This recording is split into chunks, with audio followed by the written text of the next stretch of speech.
firman-Lah Tuhan. Urapan Roh-Mu juga kiranya menolong kami supaya kami dapat menangkap dengan baik. Terpujilah nama Tuhan. Dalam nama Tuhan Yesus yang hidup, kami sudah berdoa, kami ucapkan syukur, dan kami sambut firman-Mu dengan sukacita. Haleluya. Amin. Puji Tuhan. Saya persilahkan kembali duduk. Sekaliannya sidang jemaat yang dikasihi Tuhan. Puji nama Tuhan, salam sejahtera bagi kita seluruh sidang jemaat. Salam.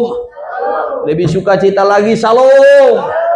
Ya, puji Tuhan, kalau oleh karena kasih dan kemurahan Tuhan, kita boleh ada sebagaimana kita ada sampai pada hari ini.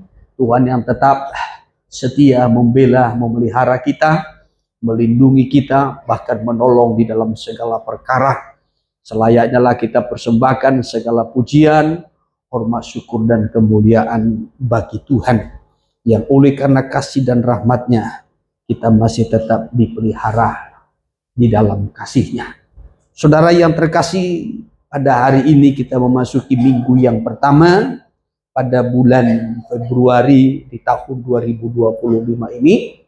Oleh sebab itu kita juga mengikuti perjamuan kudus nanti, saudaraku, setelah pemberitaan firman ini, sebagaimana kita selalu lakukan setiap minggu pertama pada tiap-tiap bulannya, ya, dan bukan untuk menjadi satu kebiasaan saja, tetapi ini untuk mengingatkan kita selalu kepada pengorbanan Kristus yang sudah menyelamatkan kita.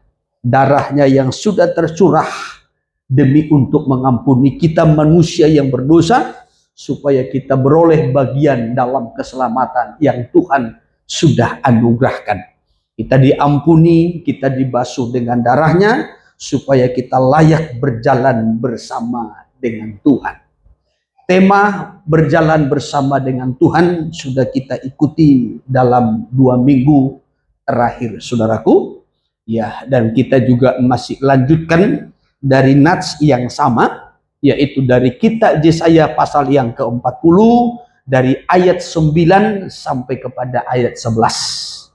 Ya, kalau dalam 2 minggu ini kita lihat dari ayat 10 sampai kepada ayat 11, tetapi pada hari ini saya mengajak kita untuk naik ke atas dulu, dari ayat 9 sampai kepada ayatnya yang ke-11. Tetapi saya memberikan tema kecilnya bagi kita di sini adalah berita kelepasan. Iya, berita kelepasan. Saudara yang terkasih, kita melihat kitab Yesaya ini adalah kitab di mana ada berita tentang kelepasan akan umat Tuhan dari pembuangan ataupun dari perbudakan. Saya minta dibacakan saja langsung dari ayat 9 sampai kepada ayat 11, ya. Hai Sion, pembawa kabar baik. Ya. Naiklah ke atas gunung yang tinggi. Terus. Hai Yerusalem, pembawa kabar baik. Ya. Naiklah suaramu kuat-kuat. Terus. Naiklah suaramu, jangan takut. Ya, terus. Katakanlah kepada kota-kota Yehuda. Ya. Lihat itu Allahmu. Terus ayat 10. Tuhan Allah. Dia datang dengan kekuatan dan dengan tangannya dia berkuasa. Terus. Lihat, mereka yang menjadi upah jeripayanya ada bersama-sama dia. Ya. Dan mereka yang diperolehnya berjalan di hadapan. Iya, terus ayat 11. Seperti seorang pembala yang menggembalakan kawanan ternaknya. Ya. Dan menghimpunkannya dengan tangannya. Anak-anak domba di bangkunya, induk-induk domba dituntutnya dengan hati-hati. Iya, puji Tuhan. Ya, ini sebenarnya adalah nubuatan tentang umat Tuhan.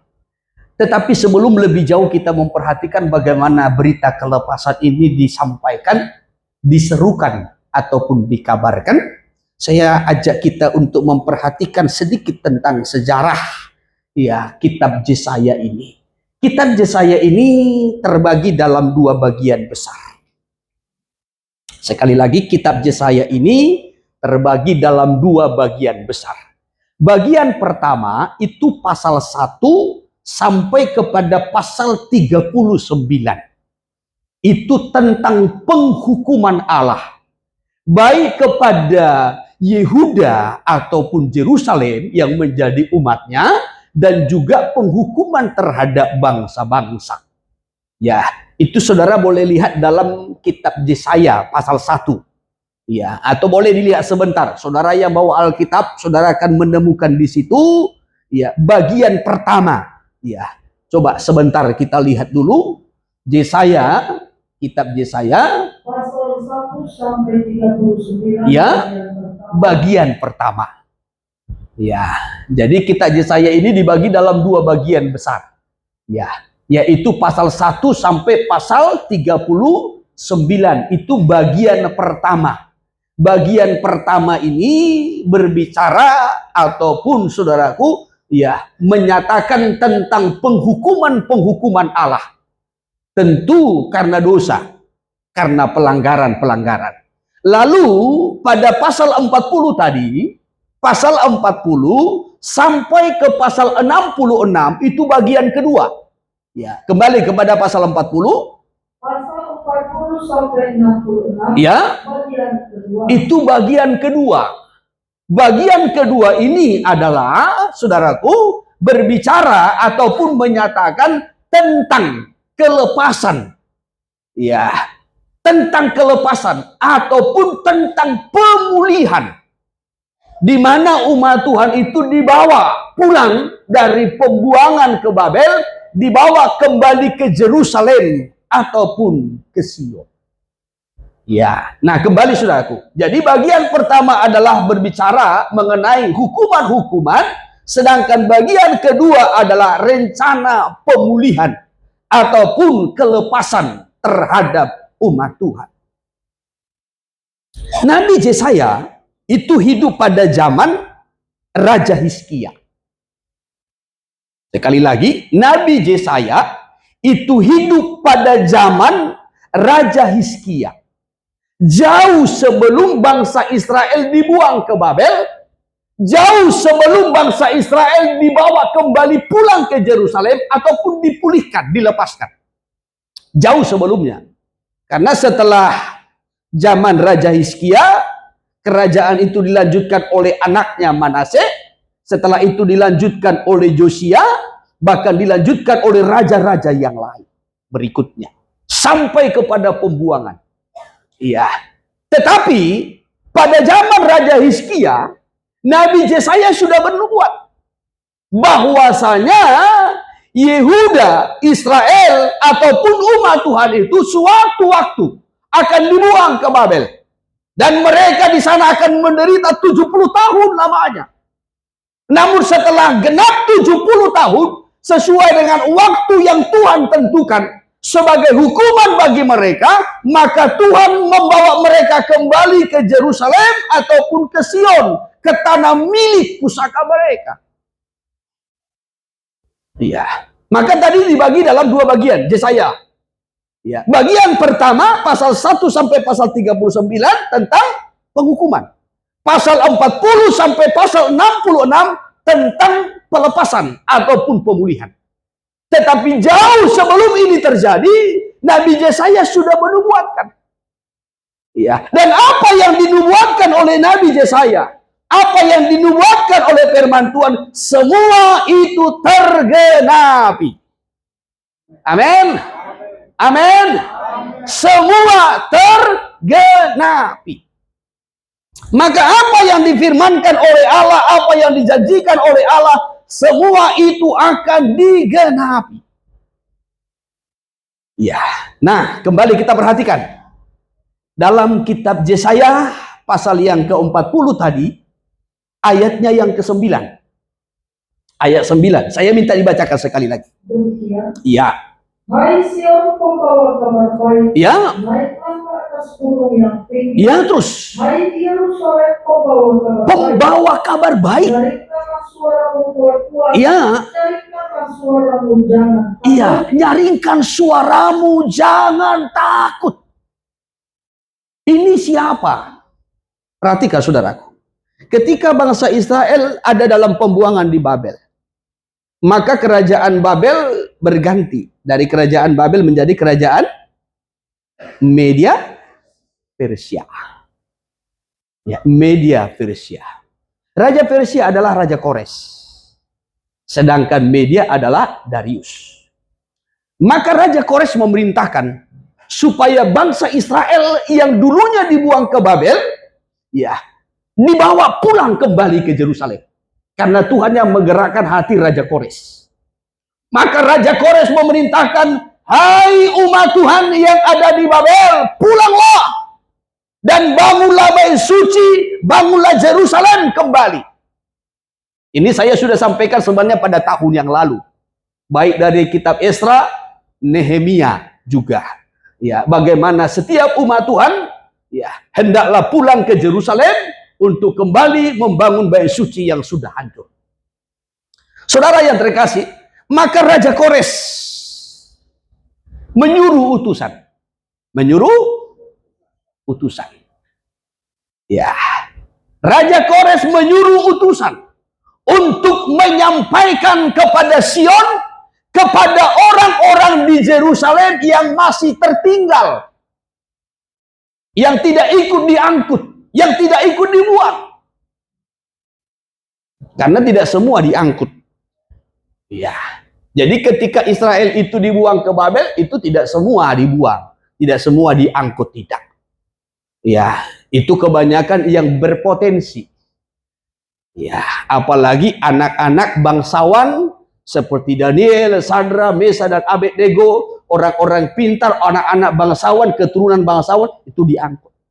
Tetapi kalau orang-orang miskin, yang tidak membawa dampak, yang tidak membawa pengaruh itu, ada yang tertinggal. Ya, tetapi yang jelas pemerintahan di Israel itu jadi kosong. Oleh sebab itulah maka datang bangsa-bangsa lain mencaplok tanah mereka. Ya, ada perantau-perantau dari negeri-negeri lain masuk ke wilayah Kanaan atau ke wilayah Israel, lalu mengambil tanah mereka dan terus mereka di sana berusaha, ada yang bertani ataupun berladang, lalu orang-orang Israel yang tinggal, yang miskin itu menjadi pekerjanya. Ya, dan begitulah terus berkembang. Bayangkan selama 70 tahun. Jadi tanahnya itu dicaplok. Maka sampai hari ini juga kan masalah. Karena belum semua tanah Israel itu kembali. Iya, dulu kan tidak ada negara Yordania, Lebanon. Ya, dulu kan tidak ada. Itu kan wilayahnya Israel. Ya, tetapi ketika tidak ada lagi raja di Israel, tidak ada lagi pemimpin, mereka dibuang ke Babel, mereka terserak. Ini tanahnya banyak dicaplok. Orang-orang Israel yang miskin, yang tertinggal di sana, ini menjadi pekerja keras, pekerja di kebun, di ladang, pembantu dan lain sebagainya. Ya, saudara yang terkasih. Nah, jadi ini tanahnya sampai sekarang itu kan masalah. Sampai kepada zaman kerajaan Roma juga kan tidak ada raja, tidak ada pemimpin di Israel. Mereka berserak. Israel itu menjadi satu bangsa, saudaraku, itu tahun 1948. Masih lebih dahulu Indonesia 3 tahun. Ya, tetapi wilayah sudah makin sempit, makin sempit. Maka mereka selalu berperang untuk kembali mau mengambil tanah mereka, milik pusaka mereka sampai hari ini. Tapi puji Tuhan, saya tidak perpanjang itu. Iya, nah, karena saudaraku, ngapain kita membahas tanah orang, kan begitu. Iya, nah apalagi kalau kita nggak punya tanah, kan sakit. Ya, kita nggak punya tanah, tetapi kita bahas tanah orang.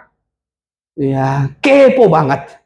Ya, nah, saya tidak membahas soal. Saya mau kutip bahwasanya ketika mereka berserak, ketika mereka terbuang ke Babel, itu ada yang tinggal di Yerusalem, ada yang tinggal di kota-kota lain seperti Bethlehem atau mungkin di kota-kota yang lain. Maka datang utusan dari Kores menyampaikan, ya, dikatakan, serukanlah kepada kota-kota, naiklah ke tempat tinggi, serukanlah kepada kota-kota, lihat, Tuhan Allahmu datang Dia akan membawa kelepasan, dia akan membawa pemulihan, dia akan membawa pembebasan kepada umatnya yang terbuang di Babel. Maka ini diserukan. Ya, supaya kita mengerti dulu latar belakang daripada ayat ini, ayat 9 ini. Amin. Ya, jadi ya kita harus betul-betul mengerti, paham. Ya, jangan seperti guru-guru sekolah minggu. Kadang-kala guru-guru sekolah minggu ini karena kurang persiapan mengajar sekolah minggu, saya lihat asal khotbah aja, asal disampaikan aja. Ya, baca dulu dengan bagus, pahami, teliti dengan baik, baru sampaikan. Supaya jangan banyak bersalahan. Nanti sulit kita nanti untuk memperbaiki tembok yang sudah rusak. Istilah kitab Yesaya. Ya, kalau khotbah tentang Simeon, khotbah yang bagus.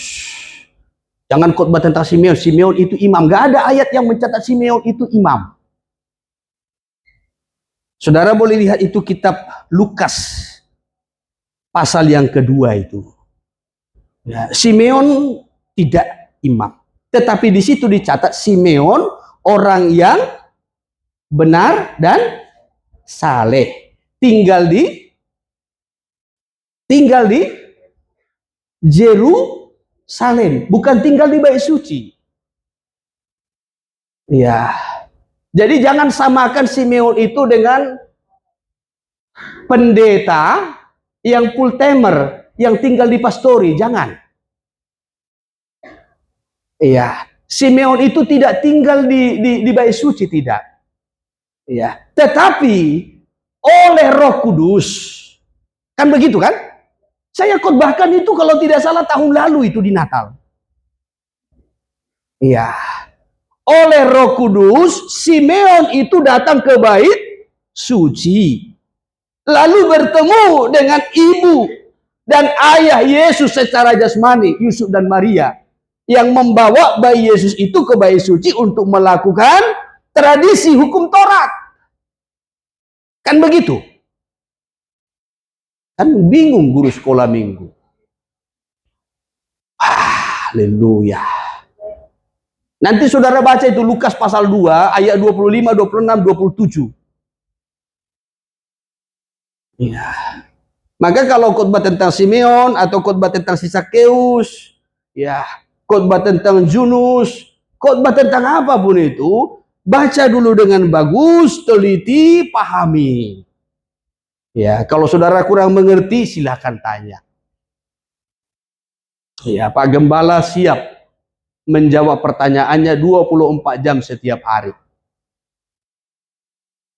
Ya, maka HP saya nggak pernah saya silent kecuali ibadah. Ya, kalau tidur pun saudaraku itu nggak pernah saya silent. Itu pas di telinga saya. Mana tahu ada jemaat yang tiba-tiba telepon, ada hal-hal yang perlu urgent. Ya. Atau mungkin diskusi, atau mungkin berantem, perlu diperdamaikan. Ya, tapi mudah-mudahan gak ada seperti itu. Semua aman-aman saja. Amin. Kan begitu kan tentang Simeon kan? Ya, Simeon itu orang benar, orang saleh. Ya, dia bukan tinggal di Bait Suci, tetapi kepadanya Roh Kudus sudah menyampaikan, karena dia orang benar dan orang saleh, bahwasanya dia tidak akan mati sebelum melihat Mesias. Ya, maka oleh Roh Kudus dia dituntun. Nah, seakan-akan tidak sengaja, tidak niat, tidak rencana, tetapi Roh Kudus menuntun dia berjalan ke Bait Suci, lalu bertemu dengan kedua orang tua Yesus secara jasmani. Ketika hendak melakukan apa yang dituntut oleh hukum Taurat. Ya, lalu Simeon menyampaikan kata-kata yang mengherankan bagi Maria. Karena kepada Maria juga hal itu sudah disampaikan sebelumnya. Iya, begitu. Jadi jangan samakan Simeon itu dengan pendeta atau gembala, dan Simeon tidak disebutkan di situ sebagai imam. Hana pun ada di situ. Ada kan? Hana kan? Dalam Lukas pasal 2. Tetapi Hana pun bukan dari keturunan imam. Tapi Hana itu adalah keturunan Aser. Aser kan? Bukan Aser Purba. Ya. Nah, keturunan Aser. Ya, jadi tidak selamanya karena di bait suci ia adalah seorang imam, tidak. Ya, ini adalah tuntunan Tuhan. Ya, Simeon ini adalah salah seorang orang Israel yang tersisa, yang masih merindukan kedatangan Mesias. Kalau kebanyakan itu sudah tidak merindu lagi, tidak yakin. Mulai dari zaman Nabi Maleaki mereka sudah tidak yakin kalau Mesias itu akan datang. Ya, sampai mereka berkata, bagaimana mungkin? Kan Esaunya anak sulung. Bagaimana mungkin Tuhan mengasihi, bagaimana mungkin Tuhan memperhatikan, bagaimana mungkin Tuhan peduli, bagaimana mungkin Tuhan masih akan datang untuk menyelamatkan Israel. Kan itu maksudnya. Ya, tetapi masih ada sisa seperti Simeon yang masih merindukan kedatangan Mesias. Ya, saudaraku, tidak kita perpanjang lagi. Ya. Nah, saya hanya mau menyampaikan kalau kita belajar, mari kita belajar dengan baik. Saudaraku, mari kita belajar dengan teliti supaya kita mengerti kebenaran dan kebenaran itu akan memerdekakan kita. Amin. Iya, pengertian kita terhadap kebenaran itu akan memerdekakan kita, akan menyelamatkan kita. Nah, jadi dalam ayat yang ke-9 tadi, utusan daripada Raja Kores ini diutuslah ke Yerusalem, ke Sion, untuk menyampaikan. Maka tadi dikatakan, hai Sion, pembawa kabar baik, naiklah ke atas gunung yang tinggi.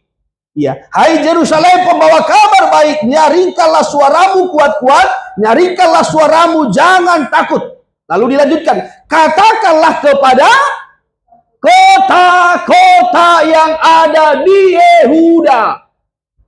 Maka utusan dari Raja Kores ini menyerukan kepada kota-kota yang ada di Yehuda, supaya orang-orang Israel yang masih tersisa, yang masih tinggal di Yehuda, di Yerusalem ataupun di Sion, serta kota-kota di sekelilingnya yang tidak ikut dibuang ke Babel, mereka mendengar.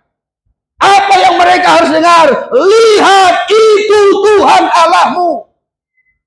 Maka seruan ini membangkitkan pengharapan mereka bahwasanya Tuhan masih peduli, Tuhan masih memberi perhatian, Tuhan hendak memberikan keselamatan. Itu tujuannya, untuk membangkitkan semangat mereka.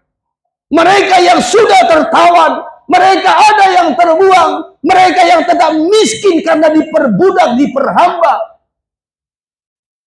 Mereka hendak diyakinkan kembali supaya mereka tahu Tuhan masih mengasihinya. Haleluya. Hal yang sama sering kita alami ketika kita melihat kondisi kita, kehidupan kita, keadaan kita yang tidak bangkit-bangkit. Maka perlu disampaikan, perlu diserukan, lihat Tuhan Allahmu datang kepadamu. Amin. Supaya bangkit kembali pengharapan kita.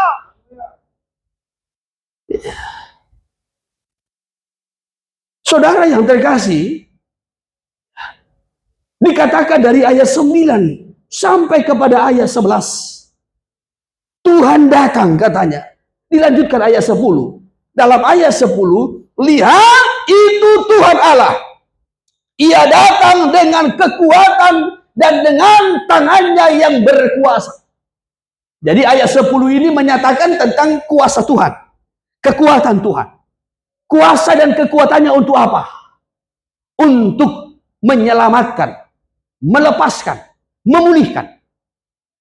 Ya, kalau bukan dengan tangan kuasa Tuhan yang dahsyat dan berkuasa, tidak mungkin Israel bisa dipulihkan. Maka dalam ayat 10 itu dikatakan, ya, lihat Tuhan Allahmu, dia datang dengan kekuatan kuasanya. Ya. Dengan tangannya yang berkuasa. Berkuasa untuk apa? Memulihkan.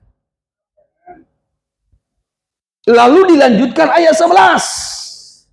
Ya. Seperti seorang gembala, ia menggembalakan kawanan ternaknya. Ia menghimpun dengan tangannya anak-anak domba di pangkulnya, induk-induk domba dituntunnya dengan hati-hati. Ini berbicara tentang pemeliharaan Tuhan. Ia datang sebagai seorang gembala memberikan pemeliharaan. Dengan kekuatan kuasanya dia akan memulihkan. Dan dia tampil dengan tangan kasihnya untuk memelihara seperti seorang gembala. Haleluya. Oleh sebab itu, kalau kita pelajari ini lebih teliti lagi, Yesaya pasal yang ke-40 ayat 1 sampai kepada ayat 11. Di sini kita menemukan 4 rangkaian seruan. Ya. Apa saja itu yang diserukan? Ya. 4 rangkaian seruan. Yang pertama ayat 1 sampai ayat 2.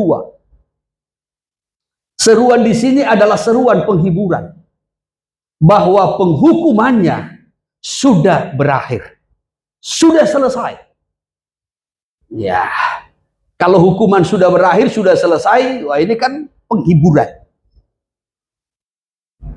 Ya, saya berikan contoh supaya lebih gampang. Oh, kalau saudara pernah mendengar orang yang masuk penjara, ya, apakah teman kita, apakah keluarga kita yang pernah? Ya, mungkin dia divonis sekian tahun. Setelah itu, tidak lama sebelum ia dibebaskan, ada berita.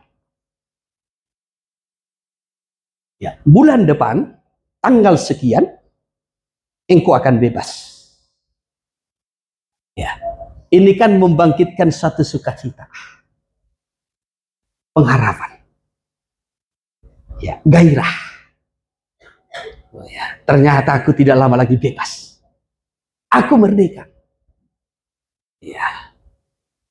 Jadi Yesaya pasal 40 ayat 1 sampai kepada ayatnya yang kedua ini adalah seruan penghiburan. Karena berita penghukuman itu sudah berakhir. Lalu nanti ayat 3 sampai kepada ayatnya yang kelima itu adalah seruan panggilan untuk mempersiapkan jalan bagi kepulangan umat Tuhan dari pembuangan. Ya. Lalu dari ayatnya yang ke-6 sampai kepada ayatnya yang ke-8 itu adalah seruan menyadarkan bahwasanya manusia itu adalah manusia yang fana. Tetapi firman Allah itu kekal. Nanti kita akan melihat kalaupun mereka dibebaskan bukan karena hebatnya manusia, tapi karena anugerah Tuhan. Ya. Lalu bagian yang keempat ayat 9 sampai kepada ayat 11 itu adalah seruan untuk pengagungan kepada Allah sebagai gembala. Ya, yang memelihara umatnya. Kita akan lihat satu persatu, saudaraku. Ya. Bagian yang pertama tadi saya sampaikan itu adalah ayat 1 sampai ayatnya yang kedua adalah seruan penghiburan. Bahwasanya penghukuman terhadap umatnya itu sudah berakhir. Mari kita bacakan dulu sebentar. Iya. Ayat yang kedua. Iya, ayat pertama. Hiburkanlah umatku, demikianlah firman. Iya, nah jadi seruan ini adalah seruan penghiburan. Iya. Nah, hiburkanlah umatku, kata Tuhan. Karena berita yang mau disampaikan bahwasanya penghukumanmu sudah akan berakhir. Ada anak-anak sekolah yang pernah dihukum sama teachernya, sama gurunya di sekolah? Ada? Udah jarang sekarang anak sekolah dihukum ya. Nah, tidak seperti bapak-bapak ini dulu pernah dihukum, suruh begini kan? Ya, ada dulu lagi begini. Di depan lagi. Ya. Nah, kalau sempat anak SMP begitu, apalagi di masa-masa pubernya sudah mulai suka dengan satu kelasnya, aku ilanai. Ya, kalau sekarang udah jarang. Nah, inilah gara-gara HAM ini. Ya, maka akhirnya anak-anak pun bukan hanya gurunya, orang tuanya pun dilawan, semua dilawan. Pemerintah pun dilawan, iya kan? Maka sekarang sigi-sigi deh. Ya, semua dilawan. Kalau dulu mana berani murid melawan sama guru. Ya, lawan tambah hukuman. Iya kan? Ya, kalau nggak dilempar pakai penghapus itu kan. Ya, itu kan satu sisi kan kayu. Kena di sini bengkak. Ya, kena busanya putih. Karena kapur. Serba salah. Ya, kita ngelak nggak kena, diulang lagi. Ya, sampai 3 kali nggak kena, datang gurunya kan jadi langsung ke kepala lagi. Pernah mengalami seperti itu? Pernah ya? Saya kira cuma saya orang yang paling bandal dulu di sekolah. Nah, ternyata ada juga ya. Iya. Jadi ketika kita dihukum, ya, lalu hukuman itu berakhir, kan senang.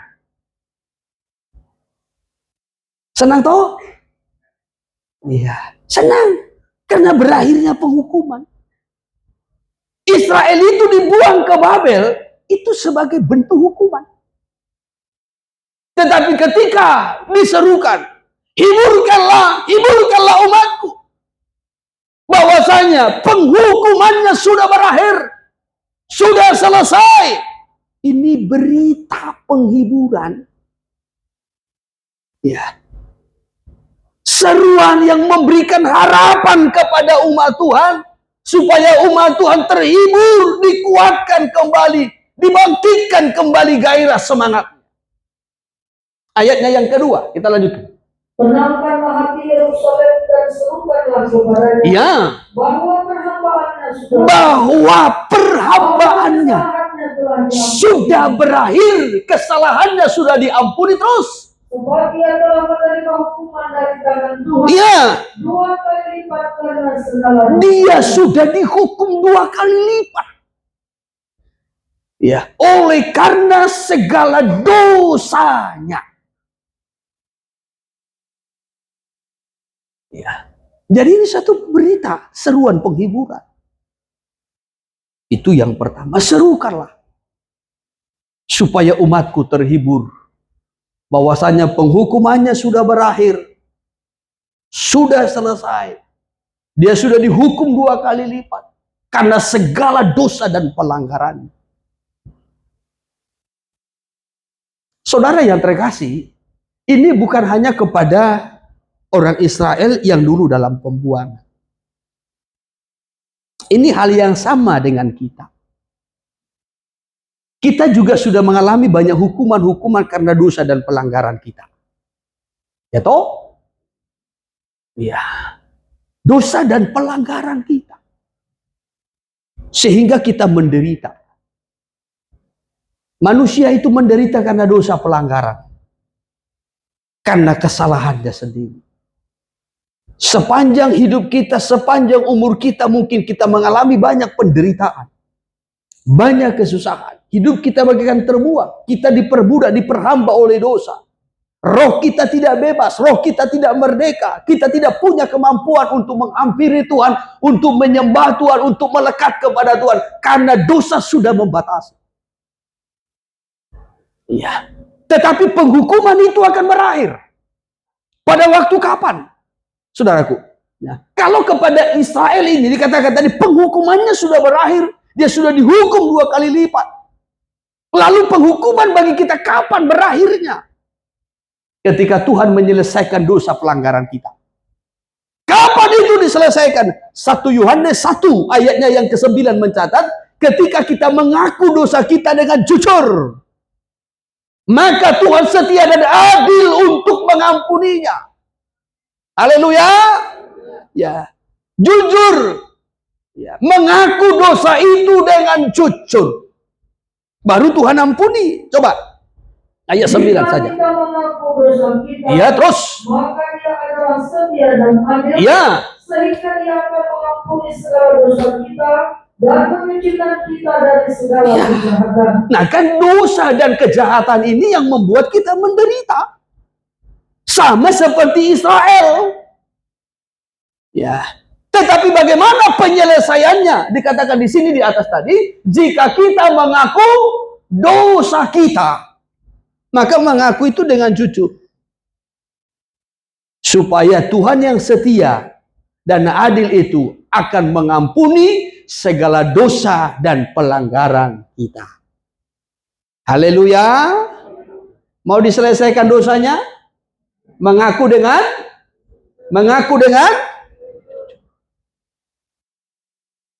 ya, mengaku dengan jujur. Ya, kalau dosa kita mau diselesaikan Tuhan, itu yang pertama. Ya, mengaku dengan jujur. Baru yang kedua, bertobat dengan sungguh. Insaf lalu bertobat. Ya. Jangan bertobat tanpa insaf. Banyak orang bertobat tetapi belum insaf. Sehingga mengulang kembali. Ya, mengulang kembali. Kalau bertobat itu diawali dari insaf dulu.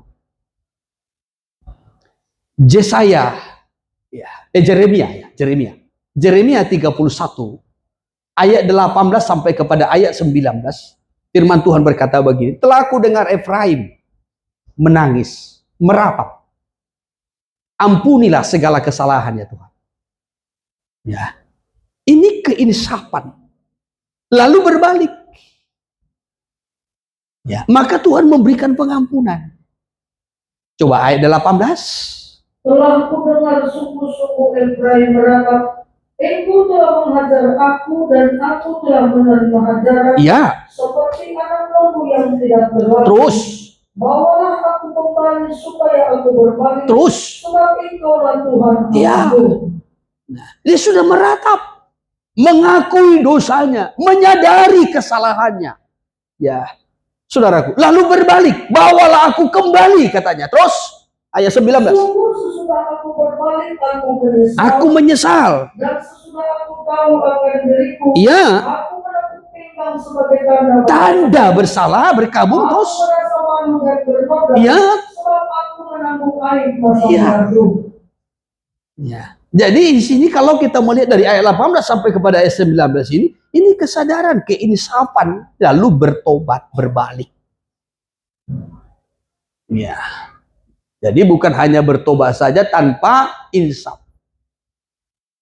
Orang bisa saja bertobat, masuk ibadah, yang merasa sudah bertobat, tetapi belum pernah insaf. Ya, betapa jahatnya aku selama ini. Ya, betapa bejatnya aku selama ini. Betapa aku menyia-nyiakan waktu, kesempatan yang Tuhan beri selama ini. Betapa aku tidak menghargai hidup yang Tuhan beri. Kita insaf, kita sadar.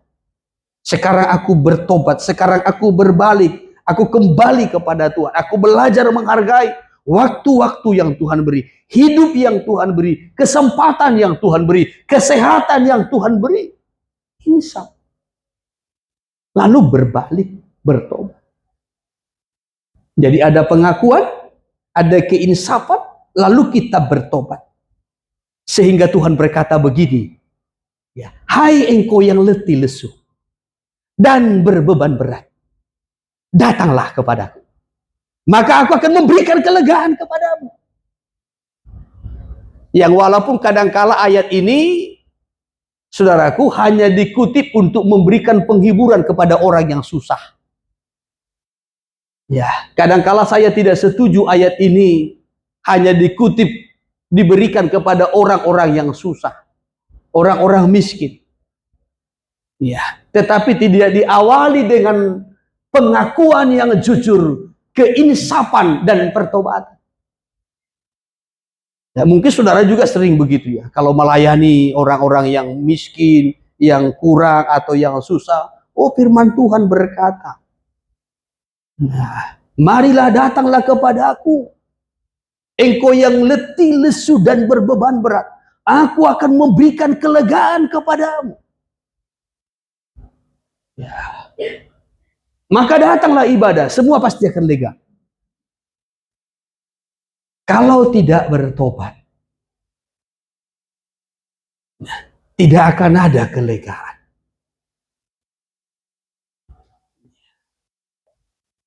Itu kan Matius pasal 11 toh, ayat 28. Demikian, Ya.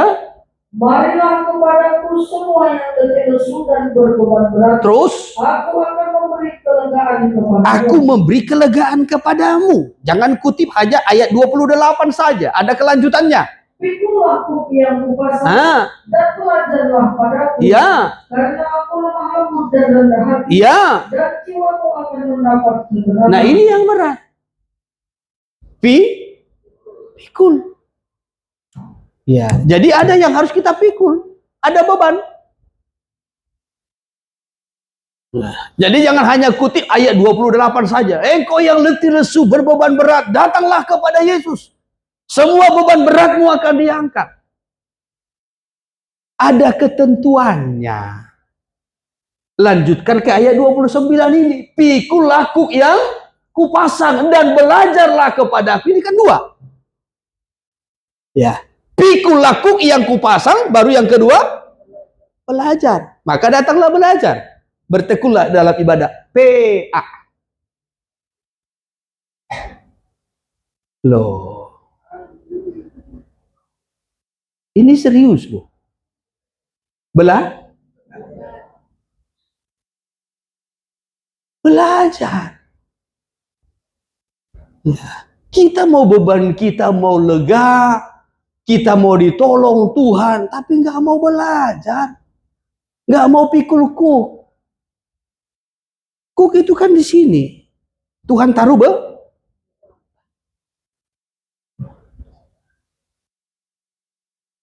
Tuhan taruh beban. Beban apa? Beban pelayanan.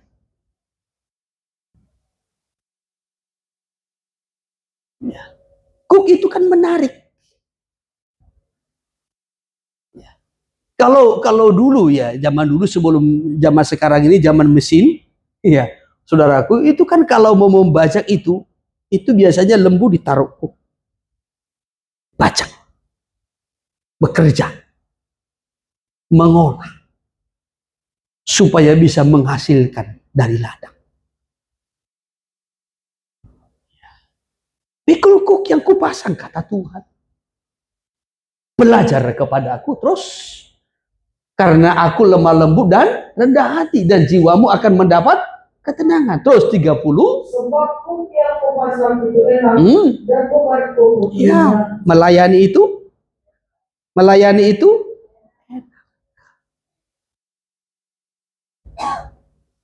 Maka bebanku pun ringan, kata Tuhan. Sebab engkau akan mengerjakan pekerjaan-pekerjaan yang aku lakukan, kata Tuhan. Bahkan pekerjaan-pekerjaan yang lebih besar di zaman akhir ini.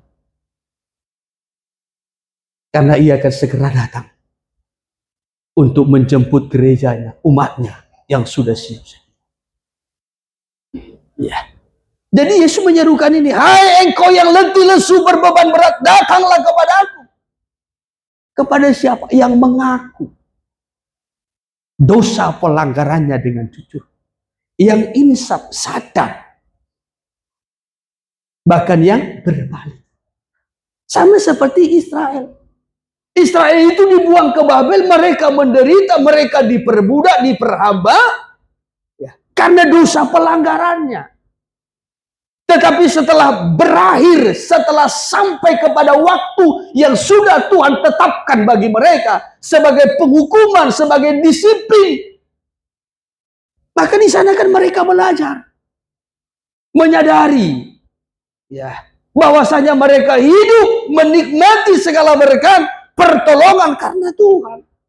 Tanpa Tuhan mereka terbuang, tanpa Tuhan mereka menderita, mereka sadar, mereka insaf.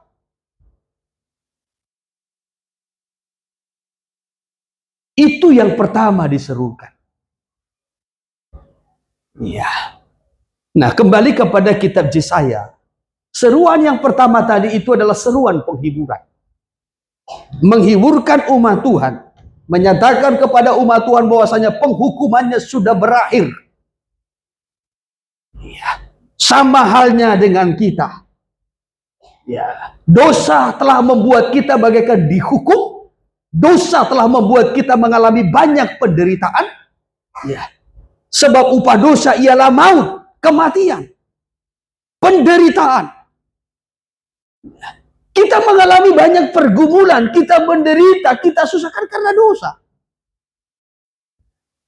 Lebih jauh kita Yesaya 59, kalau kita baca dari ayat pertama sampai kepada ayat 13 mencatat, bukan kurang panjang tangan Tuhan menyelamatkan, bukan kurang tajam pendengarannya untuk mendengarkan doa seruan kita, tetapi yang menjadi penghalang, penghambat itu adalah dosa, pemberontakan.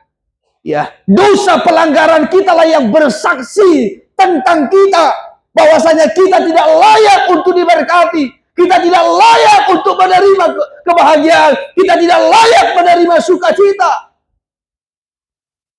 Coba dari ayat pertama dulu. Yesaya 59. Demikian firman Tuhan. Sesungguhnya tangan Tuhan tidak kurang panjang untuk menyelamatkan. Iya, terus. Dan pendengarannya tidak kurang tajam untuk mendengar. Iya, terus. Tetapi yang merupakan pemisah antara kamu dan Allahmu ialah segala kejahatanmu, terus. Dan yang membuat dia menyembunyikan diri terhadap kamu sehingga dia tidak mendengar ialah segala dosamu. Iya, segala dosamu. Ya. Kita tidak selamat, tetapi diperhadapkan dengan bencana, dengan malapetaka, dengan kecelakaan, dengan banyak kesusahan. Ya, bahkan dikatakan doa kita bagaikan tidak didengar, tidak dijawab oleh Tuhan karena dosa dan pelanggaran. Kita berdoa, kita berseru, kita menginginkan sesuatu, tetapi kita tidak mendapatkannya. Ada dosa yang menghalangi. Bahkan terus ayat 3. Sebab tanganmu cepat oleh darah, iya, terus. Dan jarimu oleh kejahatan, iya, terus. mulutmu mengucapkan dusta, iya, lidahmu menyebut-nyebut kecurangan. Iya, ini. Baik perbuatannya, tangannya, baik perkataannya, mulutnya, caci maki, hina, fitnah, gosip, dan lain sebagainya. Ini dosa-dosa yang menghambat berkat Tuhan. Terus lanjutkan.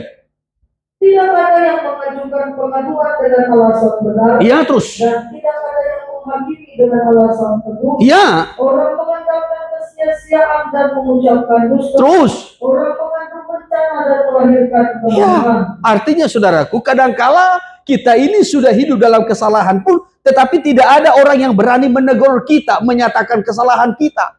Oh, kamu sudah salah, ini yang benar. Kamu sudah menipu, itu nggak baik. Nggak ada ya orang yang berani menegur kita. Ya. Orang tahu kita salah, tetapi dibiarkan. Kamu sudah berdosa. Orang-orang muda, bukan begini cara pergaulan yang benar. Bukan begini cara bergaul di dalam terang. Bukan begini cara bergaul anak-anak Tuhan. Tidak ada orang yang berani. Ya. Sehingga dosa itu terus makin berkembang, makin meningkat. Bahkan terus. Mereka menetaskan telur ular beludak dan menenun sarang laba-laba. Iya. Siapa yang makan dari telurnya itu akan mati. Terus. Dan apabila semut ditekan pecah, keluarlah seekor ular beludak. Iya. Kalau sempat pecah, ini bagaikan mengeluarkan ular.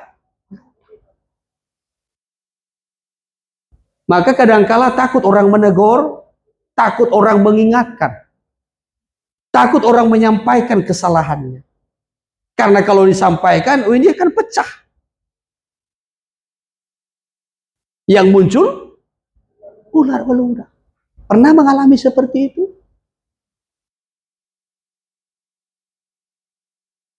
Ya. Orang tua pernah mengalami seperti itu dari anak sendiri? Sehingga orang tua biarkan saja anaknya.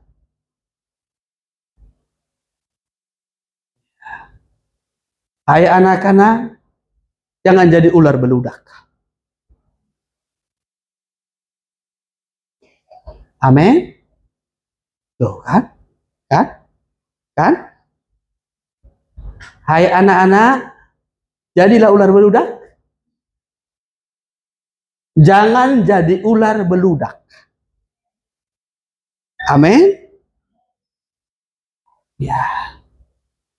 Kalau orang tua mengingatkan, menegur kesalahan, belajar rendah hati untuk menerima. Dan berubahlah. Bertobat. Supaya Tuhan memulihkan keadaan kita. Amin. Iya, ini bahayanya. Coba terus. Sarang yang ditenun itu tidak dapat dipergunakan sebagai pakaian. Terus. Dan buatan mereka itu tidak dapat dipakai sebagai kain. Ya, terus. Perbuatan mereka adalah perbuatan kelaliman. Ya. Dan yang dikerjakan kalau mereka adalah kekerasan belaka. Ya, jadi apa yang kita lakukan itu tidak layak itu disebutkan sebagai pakaian kita. Sikap hidup karakter kita. Ya, itu bukan gambaran kita. Ya, tetapi pakaian yang harus kita pakai itu adalah Kristus. Amin. Kenakanlah Kristus. Ya, sebagai pakaian, sebagai senjata, sebagai terang dalam hidup kita. Ya, bukan kejahatan ini yang menjadi pakaian kita. Bukan ini yang dilihat orang dalam hidup kita.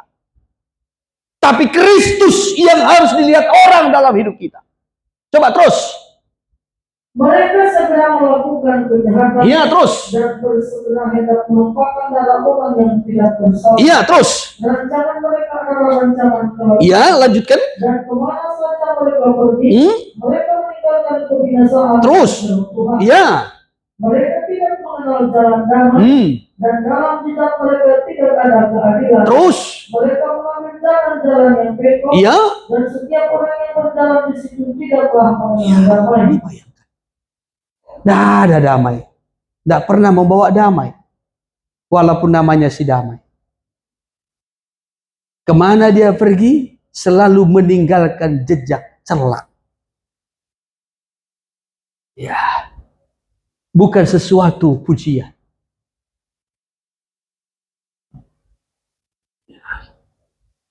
Tetapi selalu meninggalkan jejak celak. Itu kan tadi dalam ayatnya yang ke-7. Kemanapun dia pergi. Ya, maunya kemanapun kita pergi, orang selalu merindukan kita. Amin. Kemanapun kita pergi, orang selalu mencari kita. Kemanapun kita pergi, kita meninggalkan jejak yang baik. Kos di sini, ya, ibu kos senang melihat kita. Jangan kos di sini, ibu kos stres. Pindah lagi kos ke sini, wah makin stres lagi bawa kos di sana. Pindah lagi ke sana, mulai dari Tanjung Uncak sampai ke Tanjung Sengkuang. Semua yang ada tanjung-tanjungnya sudah tempat kosnya. Tapi semua meninggalkan jejak celah, noda. Harusnya pujian. Ya, kenapa dia pindah? Ya maunya di sini. Senang kita.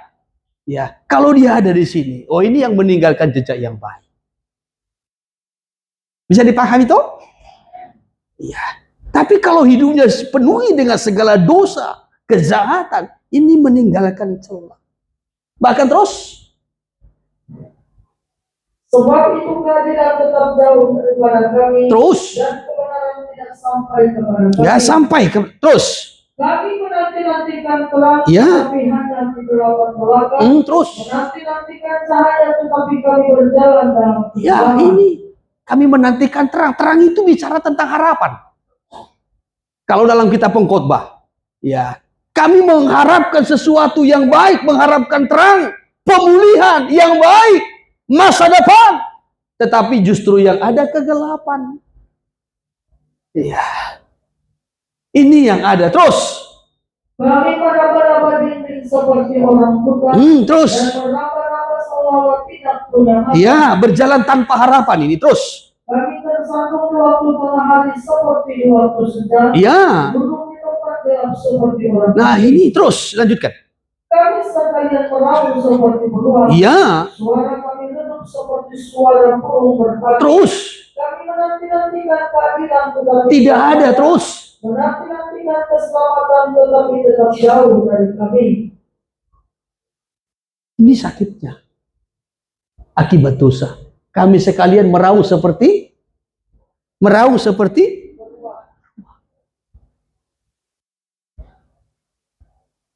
ya, saking sakitnya. Kalau beruang itu terkenal dengan raungannya. Itu sangat kencang. Ya. Jadi kalau sudah sempat teriakan kita sudah begitu kencang karena beratnya penderitaan.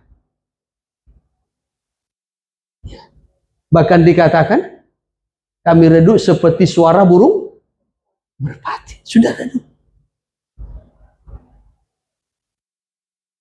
Saudara bisa bayangkan ini. Bagaimana penderitaan, sakitnya, pergumulan akibat daripada dosa itu tadi. Ya.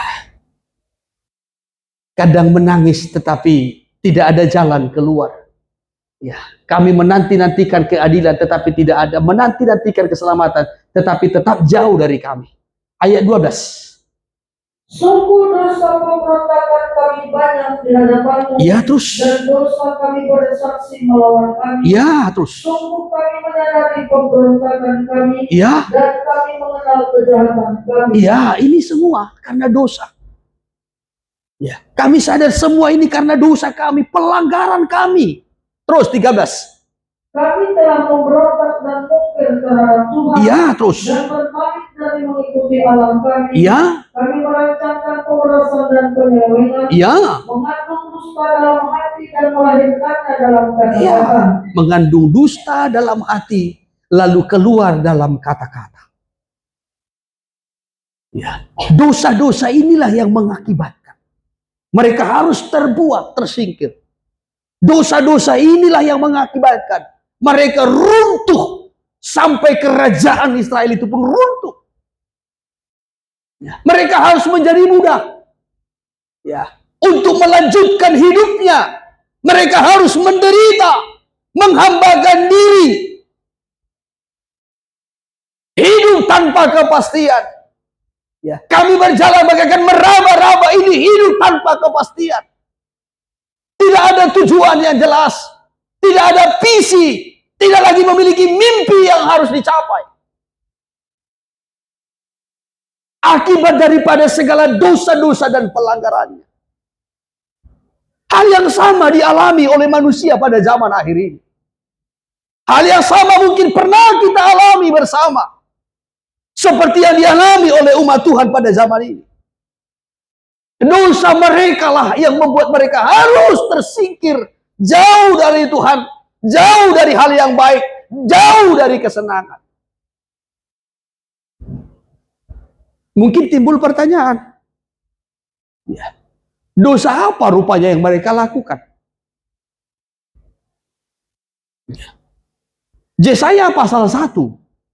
Tidak usah kita baca keseluruhan, saudaraku. Saya hanya kutip beberapa perikop saja. Yesaya pasal 1. Yesaya pasal 1 ayat 2 sampai kepada ayatnya yang ke-9. Coba perikopnya di situ. Pengaduan tentang bangsa yang tidak setia itu. Iya, apa? Apa dosanya? Tidak setia. Itu satu. Dosa tidak setia. Yang kedua, ayat 10 sampai kepada ayat 20 perikopnya. Bertobat lebih baik dari mempersembahkan korban. Iya. Nah, di sini mereka, saudaraku, mereka masih melakukan ritual-ritual ibadahnya. Tetapi tanpa pertobatan. Mereka menganggap ibadah itu sudah cukup walaupun tidak bertobat. Iya. Tuhan senang, Tuhan menerima kita, Tuhan akan memberkati kita, Tuhan akan menolong kita kalau kita beribadah, walaupun kita tidak bertobat. Nah, ini yang mereka lakukan. Ya, sehingga Tuhan berkata, untuk apa itu semua korbanmu? Untuk apa itu semua persembahanmu? Kalau saya terjemahkan dengan terjemahan bebas, untuk apa semua itu ibadahmu yang banyak itu? Kalau kamu tidak bertobat.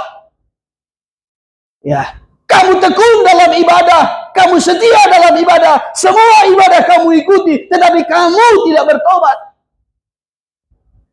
Tuhan berkata, lebih baik bertobat daripada mempersembahkan korban. Ya, jadi jangan mengira kalau kita sudah beribadah, Tuhan sudah senang, sudah beres semua. Tidak. Tapi apa yang Tuhan tuntut? Pertobatan. Ini dosanya. Ya, tidak setia, menganggap ibadah itu sudah cukup walau tidak bertobat. Tipu tetap tipu. Dusta tetap dusta, najis tetap najis. Bahkan dosa-dosa yang lain. Itu yang membuat Tuhan harus menghukum mereka, mendisiplin mereka. Dosa apa lagi? Ayat 22. Perakmu tidak murni lagi, Ya. dan arakmu bercampur air. Ya. Sudah tidak murni. Tidak lagi ada kemurnian. Tidak lagi ada ketulusan. Sudah bercampur baur dengan dunia. Hatinya tidak murni lagi. Cinta Tuhan. Sama seperti Salomo. Ya, Salomo di awal-awal ia menjadi raja. Dia masih fokus dan murni cinta Tuhan. Kalau kita lihat dari kitab yang dia tulis. Ya, seperti Kidung Agung. Kitab Amsal. Ya. Tetapi di pertengahan Salomo bergeser. Dia cinta Tuhan, tetapi dia juga cinta banyak perempuan. Dia cinta harta. Dia cinta kesenangan dunia.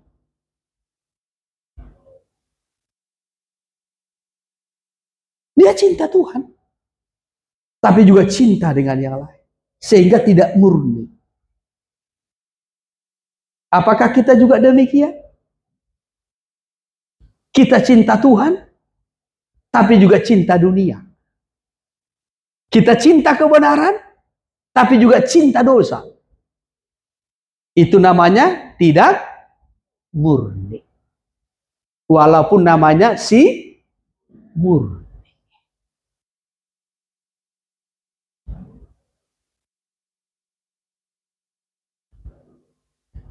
Ini dosa-dosanya. Maka kalau kita teter sampai kepada Yesaya pasal 39, kenapa Tuhan sampai menghukum? Karena dosa-dosa ini. Dosa ketidaksetiaan. Dosa meranggap ibadah itu sudah cukup walaupun tanpa pertobatan. Hilangnya kemurnian. Sehingga sampai Tuhan menghukumnya 2 kali. Ya, Tuhan hukum 2 kali lipat. Tadi kita sudah membaca. Ya, dalam kitab Yesaya pasal 40 itu. Dihukum 2 kali lipat. Bagaimana Tuhan menghukumnya? Ya, Yesaya pasal 1 ayat 5. Kita mundur. Ayat 5. Demikian. Ya. Di mana kamu mau dipukul lagi? Terus. Kamu yang bertambah murtad. Iya. Seluruh kepala sakit dan seluruh hati lemah lesu. Iya. Ya. Dihukum 2 kali lipat.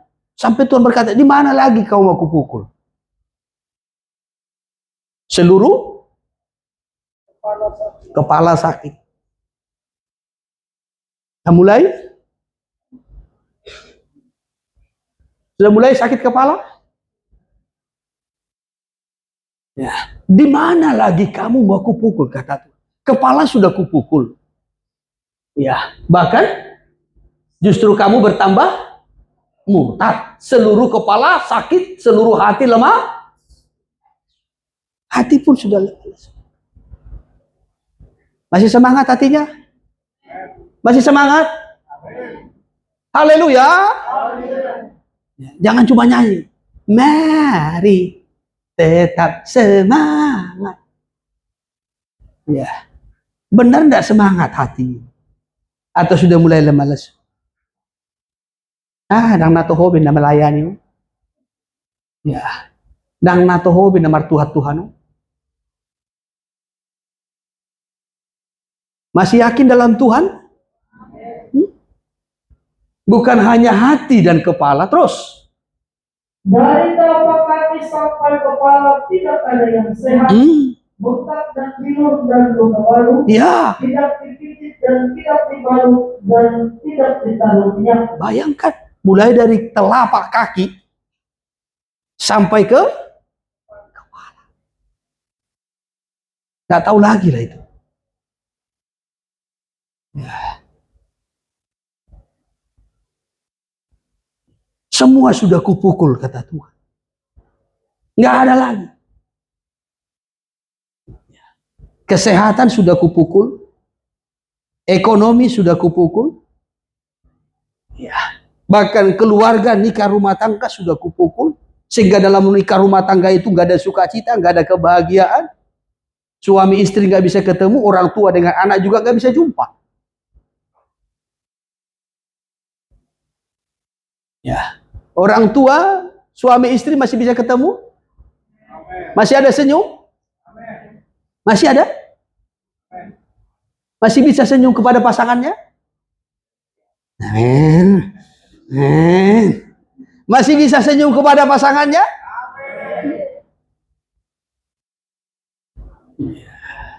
Atau nggak bisa senyum lagi? Memang masih tetap sama-sama ibadah. Tapi ibadah pun kita nanti ada jarak ya. Jangan dekat-dekat. Minimal satu kursi. Ya. Suami istri masih hangat? Amen. Orang tua dengan anak masih hangat? Amen.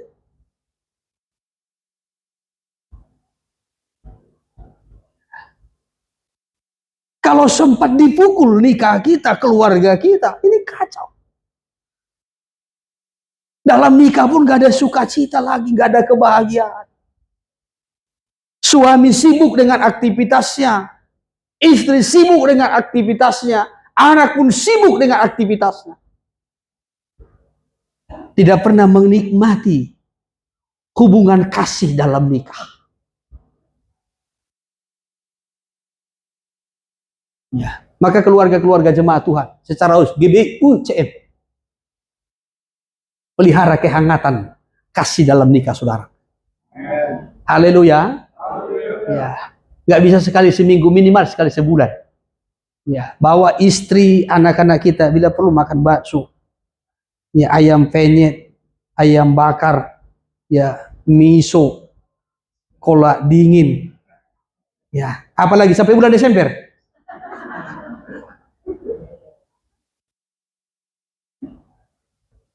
Ya. Baru nikmati kasih kebersamaan. Ya, tanya anak-anakmu, nah masih ganteng ya bapak dengan mama, ini masih cantiknya?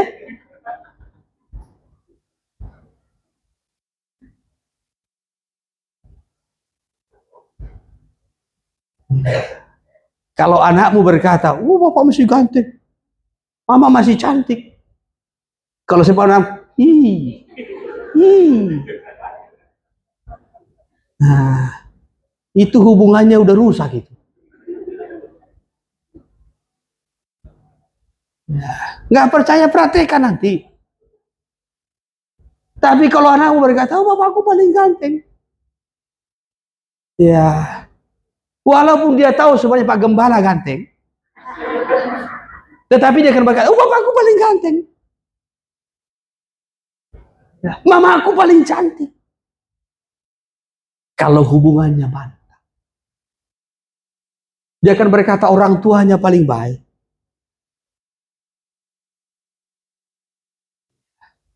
Tapi kalau sudah dipukul, ini sudah rusak. Yang ada kekacauan. Nggak ada lagi kebahagiaan, tidak ada lagi sukacita. Sempat keluarga kita dipukul, ekonomi pun dipukul, kesehatan pun dipukul. Bukan 2 kali lipat, 3 kali lipat. Karena dosa-dosa.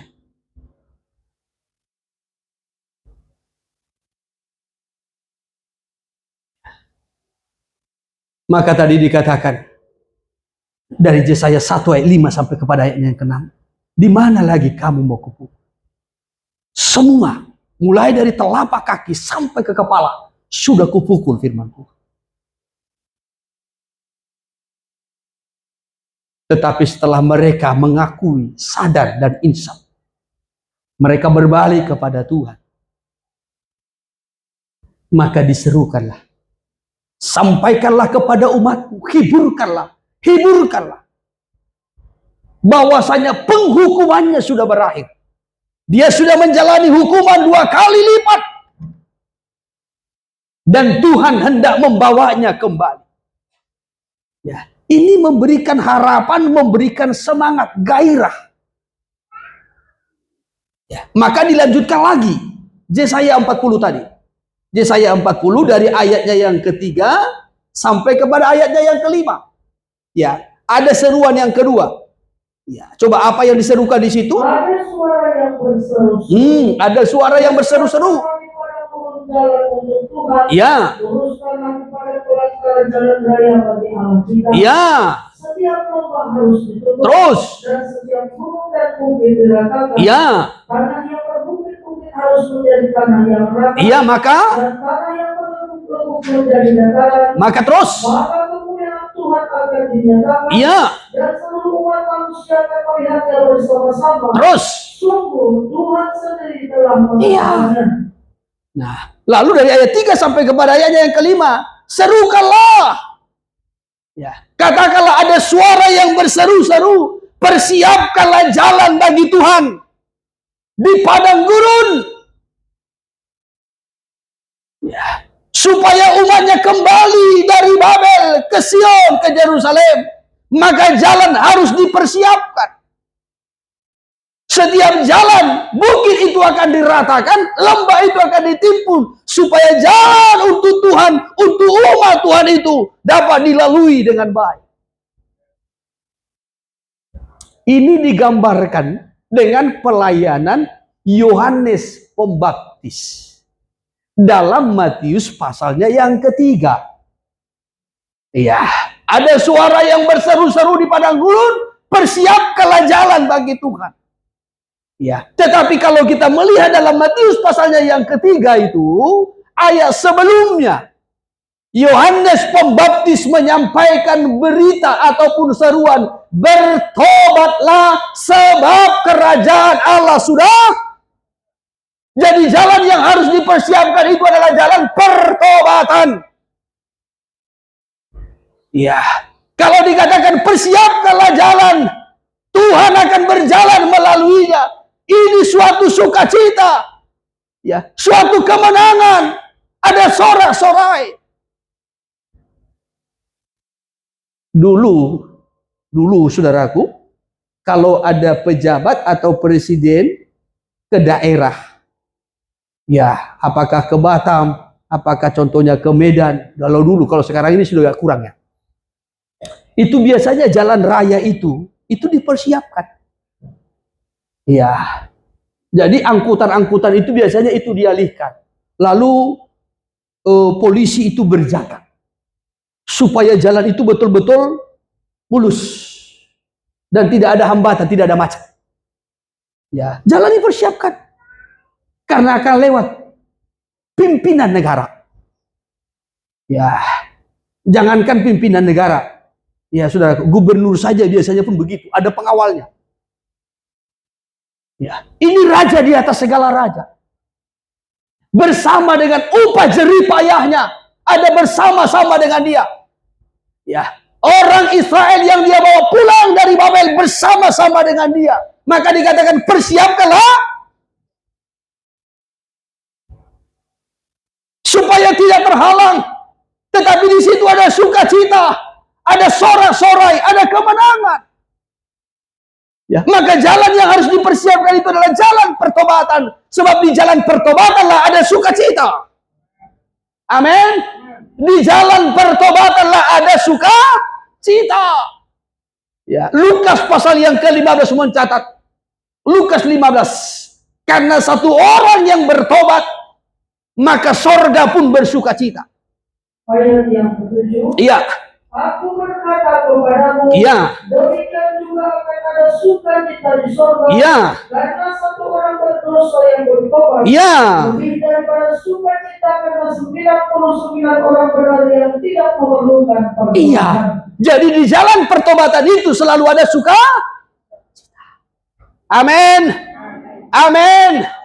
Jangankan kita yang bertobat, sorga pun turut bersuka. Kalau kita berkata kita bertobat tetapi kita tidak bersuka cita, itu bukan pertobatan yang benar. Jangan katakan saudara bertobat kalau saudara tidak punya sukacita. Orang yang bertobat itu ada sukacitanya. Jangankan kita, sorga pun bersukacita. Haleluya. Tunjukkan wajah yang bertobat. Iya. No. Itu bukan wajah bertobatan itu. Orang yang bertobat itu bersukacita. Ya. Sorga aja sukacita. Kok kita yang bertobat gak sukacita? Maka kalau ada teman saudara katanya bertobat tetapi gak bersukacita, katakan saja, engkau bukan bertobat tapi engkau tomat. Tobat lalu kumat.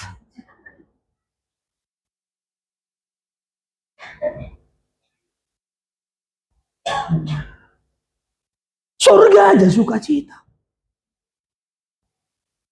Ya. Maka reaksi orang yang bertobat itu ada. Lihat seperti contohnya perempuan Samaria. Perempuan Samaria, ia bertobat ketika bertemu dengan Yesus, ada sukacita. Sukacitanya itu dia ekspresikan.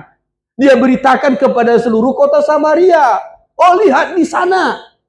Ya, aku bertemu dengan seseorang yang dapat mengungkapkan seluruh apa yang kulakukan. Mungkin dia itu Mesias. Lalu dia arahkan semua penduduk Samaria untuk menemui Yesus. Lalu mereka datang, mereka bertemu. Sukacita pertobatan itu ada reaksinya. Ada reaksinya untuk bersaksi, memenangkan jiwa-jiwa, membawa jiwa-jiwa bertemu dengan Tuhan. Haleluya. Ya. Ada yang lain. Kalau dalam Matius pasal 26 atau dalam Markus pasal yang ke-14 atau saudara juga nanti boleh melihatnya dalam Yohanes pasal 12 dari ayat 1 sampai seterusnya. Ya, seorang perempuan yang bertobat bertemu dengan Yesus. Akhirnya ia meminyaki Yesus dengan minyak narwastu yang mahal. Ya, satu pemberian, pengorbanan. Ya, sampai ada yang protes. Yudas Iskariot. Yudas Iskariot berkata seperti ini, untuk apa ini pemborosan? Ini minyak ini bisa dijual, harganya 300 dinar. Berapa? 300? 1 dinar itu upah 1 hari. Kalau 300 dinar berarti upah? Iya, 10 bulan. Gaji 10 bulan. Membeli minyak wangi. Dan minyak wangi itu dituang kepada Yesus. Ya. Yudas Iskariot berkata, untuk apa ini pemborosan? Memberi kepada Tuhan bukan pemborosan.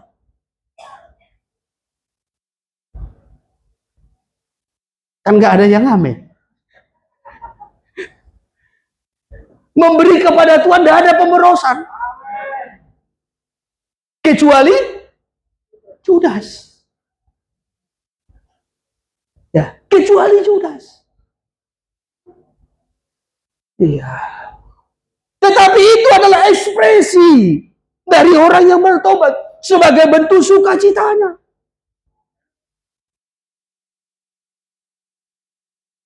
Maka orang yang bertobat itu, ia sedang berjalan di jalan sukacita. Maka diserukan tadi, persiapkan jalan bagi Tuhan. Persiapkan jalan bagi Tuhan. Ya. Kalau bagi kita, jalan bagi kita, jalan pertobatan. Di jalan pertobatan itulah sukacita. Dan Tuhan menyertai kita dalam perjalanan sampai ke Sion, Yerusalem baru.